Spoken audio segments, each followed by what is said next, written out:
Hello friends, welcome back to my channel once again. Hope you are all fine.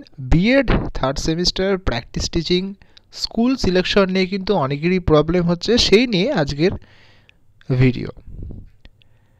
B.Ed এর ক্ষেত্রে যখন school selection করা হয় তখন কিন্তু এসআই অফিস থেকে সেরকমভাবে অথেন্টিকেশনের কোনো রকম কিন্তু প্রয়োজন, কলেজের দরকার হয় না।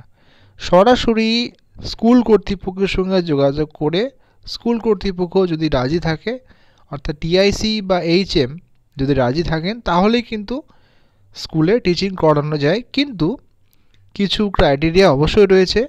যে এরিয়াতে বিএড কলেজ রয়েছে বিশেষত সেই সেই এরিয়াতেই কিন্তু টিচিংটা করানো হয়। কিন্তু অনেক সময় দেখা যায় একজন কলকাতার ক্যান্ডিডেট কৃষ্ণনগরে বিএড করছেন, সেক্ষেত্রে তার যাওয়া আসা কিন্তু অসুবিধা।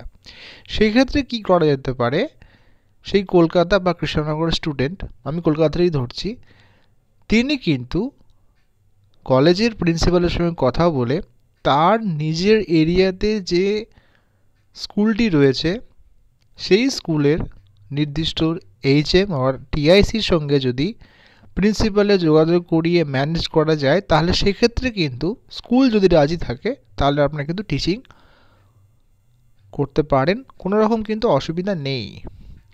দুটোই কিন্তু ডিপেন্ড করছে দুটো অথরিটির যে পারমিশন বা রাজি থাকলে কোনো অসুবিধা নেই।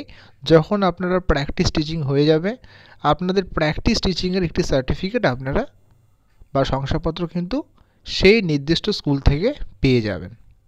তাই যদি কারো কোনো অসুবিধা থাকে অবশ্যই কলেজ কর্তৃপক্ষের সঙ্গে কথা বলুন এবং আপনার নিয়ারেস্ট কোনো স্কুলের সঙ্গে কথা বলুন। যদি একান্তই অসুবিধা হয়, তাছাড়া কিন্তু সেটা গ্রহণযোগ্য হবে না।